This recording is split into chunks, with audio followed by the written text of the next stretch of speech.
East India company. हाँ, ये वही कंपनी है जिसकी वजह से हम ब्रिटिश के गुलाम बने थे। बेसिकली आए थे तो ये इंडिया स्पाइसेस का ट्रेड करने, पर इन्हें यहाँ आने के बाद पता चला इंडिया में सिर्फ स्पाइसेस नहीं है बल्कि यहाँ बहुत वेल्थ है।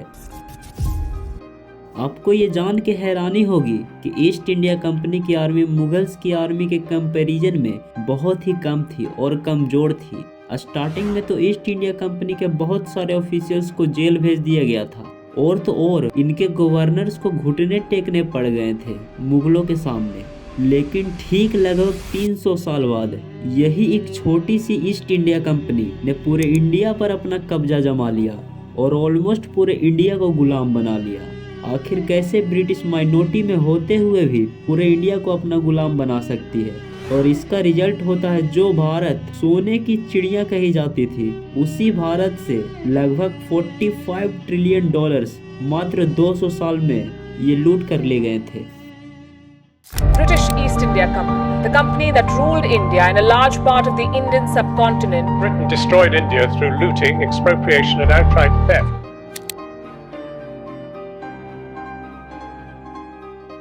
तो कहानी की शुरुआत होती है ईयर 1600 में, जब ईस्ट इंडिया कंपनी की स्थापना होती है और ये किसी सिंगल पर्सन के द्वारा नहीं स्टेब्लिश की गई थी। इसके 125 शेयर होल्डर्स थे स्टार्टिंग में। इस कंपनी को बनाने के पीछे का मेन रीजन था स्पाइसेस की ट्रेडिंग करना। और अगले साल ही ईस्ट इंडिया कंपनी निकलती है साउथ ईस्ट एशिया, जहां स्पाइसेस होते थे, एंड इंडोनेशिया में 2 फैक्ट्री सेटअप करती है। लेकिन इंडोनेशिया में ऑलरेडी पहले से ही कुछ और कंट्रीज ट्रेड कर रही होती है एंड वहाँ पे अपना इन्फ्लुएंस बना चुकी होती है। तभी ईस्ट इंडिया कंपनी को रियलाइज होता है कि यहाँ तो ट्रेडिंग इम्पॉसिबल है, तो ये कोई अलग जगह को फाइंड करने लगती है। तभी इनकी नज़र इंडिया पर पड़ती है एंड ईयर 1608 में EIC के मर्चेंट्स इंडिया पहुंचते हैं एंड लैंड करते हैं सूरत सिटी पर, जो कि गुजरात में है। उस समय पे इंडिया पर मुगल्स का डोमिनेशन था और मुगलों के पास लगभग 4 मिलियन सोल्जर्स की आर्मी थी। EIC कंपनी के ऑफिशियल्स को पता था कि इनसे लड़ने से कोई फायदा नहीं होने वाला, इसलिए ये मुगलों से दोस्ती बनाने का डिसीजन लेते हैं एंड शिप के कैप्टन विलियम हॉकिंस आगरा में जाकर जहांगीर से मिलते हैं एंड फैक्ट्री सेटअप करने के लिए अपील करते हैं। लेकिन जहांगीर उस समय पे साफ साफ मना कर देते हैं, क्योंकि सूरत में पोर्चुगीज ट्रेडर ऑलरेडी पहले से थे और इनका अच्छा रिलेशन था मुगलों के साथ। तो ईस्ट इंडिया कंपनी के ऑफिशियल्स ऐसी टेरिटरी को ढूंढने लगते हैं जहां इन मुगलों का राज ना हो एंड ईयर 1611 में इनकी कोशिश सक्सेसफुल होती है। आंध्र प्रदेश के मछलीपट्टनम के लोकल राजा ने परमिशन दे दी थी एंड EIC की पहली कंपनी इंडिया में मछलीपट्टनम में सेटअप होती है और धीरे धीरे ये कुछ और ब्रांचेस में डिवाइड होती है। लेकिन इस ईस्ट इंडिया कंपनी को तो पूरे इंडिया से ट्रेड करनी थी, तो ये कंपनी के ऑफिशियल सोचने लगते हैं कैसे मुगलों को मनाया जाए। और ईयर 1615 में east India company king of England James one से रिक्वेस्ट करती है कि इस बार वो अपने तरफ से एक रॉयल रिप्रेजेंटेटिव भेजे मुगल्स को। हो सकता है शायद ये कुछ ऑफर्स देख के मान जाए। और इंग्लैंड यानी कंपनी के तरफ से सर थॉमस रो, जो कि एक डिप्लोमेट थे, इन्हें भेजने का डिसीजन लिया जाता है। और जब सर थॉमस रो जहांगीर से मिलते हैं तो उनके लिए बहुत सारे बड़े बड़े गिफ्ट्स लेकर जाते हैं एंड जहांगीर इन गिफ्ट्स को देखकर इम्प्रेस हो जाते हैं।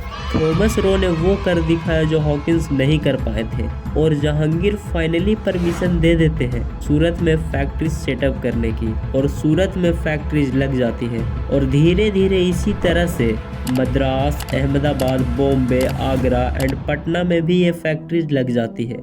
ये companies mainly cotton, Indigo, silk, salt, opium और टी का ट्रेडिंग करती थी। अब ये कंपनी धीरे धीरे और भी अपना इन्फ्लुएंस बढ़ाना चाहती थी। इनकी फैक्ट्रीज मेनली अभी कोस्टल एरियाज पर ही थी। अब ये पूरे मुगल एम्पायर में अपनी फैक्ट्री सेटअप करना चाहती थी। ये कंपनी प्रॉफिट में थी एंड नहीं चाहती थी कि कोई भी कंपटीटर आए, और ट्रेडिंग को आसान करने के लिए ये इंग्लैंड के किंग से जाकर पावर बढ़ाने की रिक्वेस्ट करती है।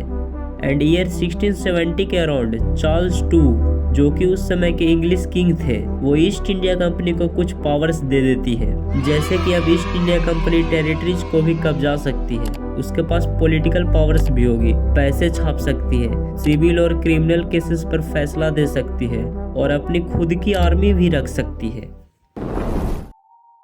ईस्ट इंडिया कंपनी को इन सब पावर मिलने का मतलब ये था कि अब ये पावर्स का मिसयूज इंडिया पर जरूर करेंगे, जो कि इम्पेरियलिज्म का साइन दे रही थी। और ठीक कुछ ऐसा ही होता है। बेसिकली ये बंगाल में ट्रेड करना चाहती थी क्योंकि यहाँ ट्रेडिंग में बहुत ही प्रॉफिट था। ईस्ट इंडिया कंपनी को मुगलों द्वारा कुछ परमिशन ना मिलने के कारण ये कंपनी गुस्से में आकर मुगलों के साथ कॉन्फ्लिक्ट कर बैठती है ईयर 1686 में, जो कि देखा जाए तो ईस्ट इंडिया कंपनी ने बड़ी बेवकूफ़ी वाली बात कर दी थी, ये जानते हुए भी कि उनकी आर्मी मुगलों की आर्मी से बहुत कम है और कमज़ोर है। ये वॉर स्टार्ट कर देती है और रिजल्ट यही होता है कि ईस्ट इंडिया कंपनी इस वॉर को हार जाती है और ईस्ट इंडिया कंपनी को माफ़ी मांगनी पड़ती है औरंगजेब से, जो कि उस समय के मुगल किंग थे। EIC के कंपनीज को सीज कर लिया गया था, इनके बहुत सारे ऑफिशियल्स को अरेस्ट कर लिया गया था और कंपनी के गवर्नर्स को घुटने भी टेकने पड़ गए थे औरंगजेब के सामने। हालांकि औरंगजेब इन्हें माफ़ तो कर देते हैं, लेकिन इस कंपनी पर 1.5 लाख का फाइन लगा देते हैं। उसके बाद ये कंपनी फिर से एज यूजुअल ट्रेड करने लगती है। इस टाइम पे ईस्ट इंडिया कंपनी को समझ आ चुका था कि अभी वॉर करने से कोई फायदा नहीं है, तो ये चुपचाप सही समय का वेट करने लगती है और खुद को धीरे धीरे एम्पावर करने लगती है, नई नई टेक्नोलॉजीज में इन्वेस्ट करके और अपनी आर्मी एक्सपेंड करके। अब बात आती है ईयर 1707 की। इस ईयर औरंगजेब की डेथ हो जाती है एंड अगले 10 साल में मुगल एम्पायर काफ़ी कमज़ोर हो जाती है बार बार एम्पायर्स चेंज होने के कारण। ईयर 1717, जैसा कि मैंने आपको पहले बताया कि EIC बंगाल से ट्रेड करना चाहती थी ज़्यादा प्रॉफिट के लिए। इस टाइम पे फारूक सियार मुगल एम्पायर बने थे एंड EIC यहाँ पर दिमाग लगाती है और फारूक सियार को बैक टू बैक बहुत सारे गिफ्ट्स भेजवाते जाती है। फारूक सियार इन गिफ्ट्स को देख के इम्प्रेस हो जाते हैं एंड EIC को बंगाल में ट्रेड करने की परमिशन दे देते हैं, वो भी फ्री ऑफ कस्टम ड्यूटीज, यानी EIC को टैक्सेस भी नहीं पे करने पड़ेंगे। और ये बात बंगाल के रीजनल गवर्नर्स को पसंद नहीं आती है एंड अलग अलग रीजन्स में फाइनेंशियल क्राइसिस देखते हुए ये सब रीजनल टैक्सेस देना बंद कर देती है और इसका रिजल्ट होता है मुगल पूरी तरह से कमज़ोर होते जाती है एंड इस समय का फ़ायदा उठाते हैं मराठाज। ये मुगलों की कंडीशन देखकर इन पर अटैक कर देते हैं एंड काफ़ी सारा एरिया मुगलों से ये मराठाज ले लेते हैं। मुगल सब और भी कमज़ोर होते जाती है। ईयर 1756 बंगाल के नवाब बनते हैं सिराजुद्दौला। ये ईस्ट इंडिया कंपनी के अगेंस्ट में थे। EIC की सारी चालाकी को ये समझ रहे थे। सिराजुद्दौला ने EIC से कई बार बात की और कुछ डिमांड्स को इनके सामने रखी, बट EIC इनकी बातों को साफ साफ मना कर देती थी। तो सिराजुद्दौला गुस्से में आकर EIC की एक फैक्ट्री जो कि कलकत्ता में थी उस पर अटैक कर देती है एंड कब्जा लेती है। और तो और कई ब्रिटिश मारे भी गए थे एंड कुछ को तो जेल में भी बंद कर दिया गया था। जब ये बात ईस्ट इंडिया कंपनी को पता चलती है तो ये सोच में पड़ जाते हैं, क्योंकि बंगाल को ये अपने हाथ से जाने नहीं देना चाहती थी। फिर ईस्ट इंडिया कंपनी कुछ ऐसा करने का सोचती है जिससे सिराजुद्दौला को बंगाल के नवाब से हटा दिया जाए और यहाँ पे EIC बहुत ही दिमाग का खेल खेलती है। सिराजुद्दौला के आर्मी कमांडर थे मीर जाफर, जो कि वहाँ के नवाब बनना चाहते थे एंड एक और इनकी कोई फैमिली में ही थे जगत सेठ, जो कि सिराजुद्दौला को अपोज करते थे। East India Company Mir Jafar and Jagat Seth से हाथ मिला लेती है एंड प्लान बनाती है सिराजुद्दौला को नवाब के पोजीशन से हटाने का। यहाँ पे EIC मीर जाफर से वादा करती है कि अगर सिराजुद्दौला नवाब के पोजीशन से हट जाते हैं तो अगला नवाब इन्हें बना दिया जाएगा एंड जगत सेठ को भी गिफ्ट्स का लालच दे के अपने साइड कर लेती है। बट यहाँ पे एक और ट्विस्ट आता है। सिराजुद्दौला फ्रेंच ट्रेडर्स से हाथ मिला लेती है। फ्रेंच भी इंडिया के कुछ पार्ट से ट्रेड करती थी एंड पूरे इंडिया से ट्रेड करना चाहती थी, तो ये भी अपॉर्चुनिटी को मिस नहीं करते हैं। फिर क्या होता है, वही जो होना था। ईयर 1757 में एक वॉर होती है ब्रिटिशर्स एंड सिराजुद्दौला के बीच, जिसे हम बैटल ऑफ प्लेसी के नाम से जानते हैं। इस वॉर को सिराजुद्दौला हार जाती है एंड हारने का मेन कारण था कि जो फोर्सेस मीर जाफर के कंट्रोल में थी वो वॉर में इन्वॉल्व ही नहीं होती एंड EIC के वादे के अनुसार मीर जाफर को बंगाल का नवाब बना दिया जाता है। नवाब तो ये बन जाते हैं, लेकिन सारा कंट्रोल ब्रिटिशर्स के अंडर में था, इसलिए इसे हम पपेट नवाब भी कहते हैं। EIC की ये पॉलिसी थी कि ये कहीं भी खुद से रूल नहीं करते थे, वहीं के किसी लोग से रूल करवाते थे। लेकिन ऐसा क्यों? इसके पीछे मेनली 2 रीजन है। फर्स्ट वन, इन्हें नॉर्मल केसेस संभालना न पड़े, जैसे चोरी, छोटी लड़ाई। सेकेंड वन, लोग ऑफेंड ना हो कि उन्हें कोई अंग्रेज रूल करता है। कुछ साल बाद मीर जाफर को लगने लगता है कि ब्रिटिश उनके साथ गलत कर रहे हैं एंड ये थोड़े बहुत अपने तरीके से बंगाल में रूल करना स्टार्ट कर देते हैं। और ये बात जब ईस्ट इंडिया कंपनी को पता चलती है तो ब्रिटिश मीर जाफर की जगह मीर कासिम को बंगाल का नया नवाब बना देती है ईयर 1761 में। लेकिन ये भी बातों को समझते हैं कि ब्रिटिश कैसे अपने पावर्स का गलत यूज कर रही है एंड टैक्सेस ले रही है। और बंगाल के कॉमन पीपल्स भी EIC के अगेंस्ट में थे और नवाब यानी मीर कासिम पर प्रेशर डाल रही थी। तो मीर कासिम भी सोच लेते हैं कि ये EIC के अंडर में काम नहीं करेंगे एंड ब्रिटिश को हटाने के लिए ये ईयर 1763 में इनसे कॉन्फ्लिक्ट कर बैठती है। ब्रिटिश तो ऑलरेडी पावरफुल थी, तो ये मीर कासिम को हटा के वापस से मीर जाफर को बंगाल का नवाब बना देती है। मीर कासिम बहुत ही समझदार इंसान थे। ये सारी बातें समझ चुके थे कि कैसे EIC अब मोनार्की में बदल रही है। मीर कासिम सोचने लगते हैं कैसे EIC को अब हटाया जाए। फिर इन्हें एक आइडिया आता है। ये अवध जाते हैं एंड वहाँ के रूलर सुजाउद्दौला एंड शाह आलम को सारी बातें बताते हैं और इनसे हाथ मिला लेते हैं एंड अलायंस बना के EIC को हटाने का डिसीजन लेती है। और ईयर 1764 में ब्रिटिश एंड इनके अलायंस के बीच में वॉर होती है, जिसे हम बैटल ऑफ बक्सर के नाम से जानते हैं। और जैसा कि ब्रिटिश बहुत ही पावरफुल हो चुकी थी, ये फिर से मीर कासिम के द्वारा बनाए गए अलायंस को हरा देती है।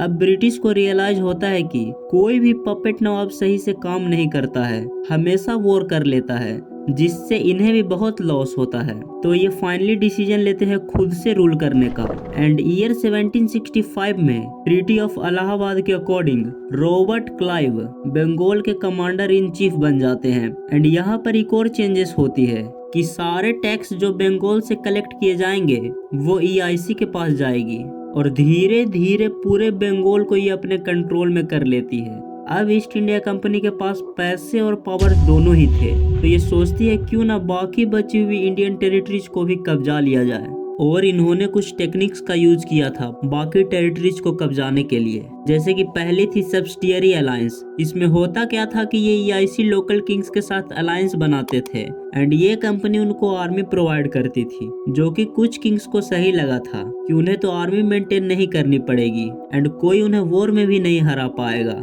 और इस चीज के लिए ब्रिटिश इनसे टैक्सेस भी चार्ज करती थी। लेकिन ऐसा करने से ईस्ट इंडिया कंपनी को क्या फायदा था?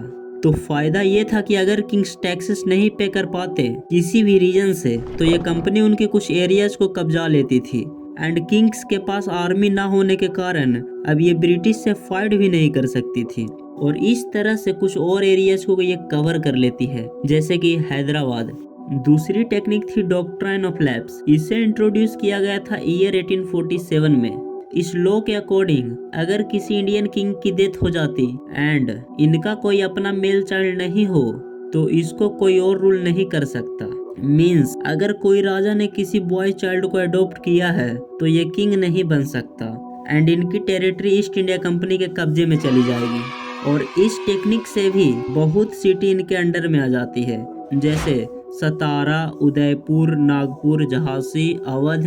और अगर ये टेक्निक से कोई सिटी बच गई थी तो उनके लिए एक लास्ट टेक्निक थी कि ये डायरेक्ट अपनी आर्मी की हेल्प से वॉर करके कब्जा कर लेती थी।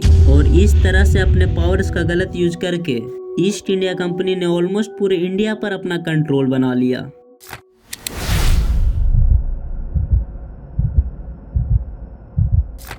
बात है ईयर 1857 की।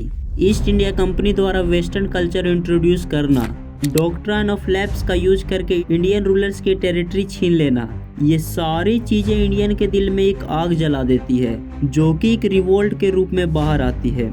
ये रिवोल्ट इतनी खतरनाक थी कि पूरे ईस्ट इंडिया कंपनी को हिला के रख देती है। उस वक्त लगभग 40,000 ब्रिटिश इंडिया में थे एंड इस 40,000 को इंडियंस ने 50% कम कर दिया था और 6,000 ब्रिटिश को रिवोल्ट के दौरान मार दिया था। आखिर में तो इंडिया हार ही जाती है। ऐसा माना जाता है कि अगर उस टाइम पे प्रॉपर लीडरशिप एंड गाइडेंस होती तो मे भी हम ये वॉर जीत जाते। इसलिए इस वॉर को हम फर्स्ट वॉर ऑफ इंडिपेंडेंस के नाम से जानते हैं। और जब ये ईस्ट इंडिया कंपनी की सारी बातें ब्रिटिश को पता चलती है तो ये EIC को हटा के खुद से रूल करना स्टार्ट कर देती है एंड इंडिया में फाइनली ब्रिटिश राज आ जाता है।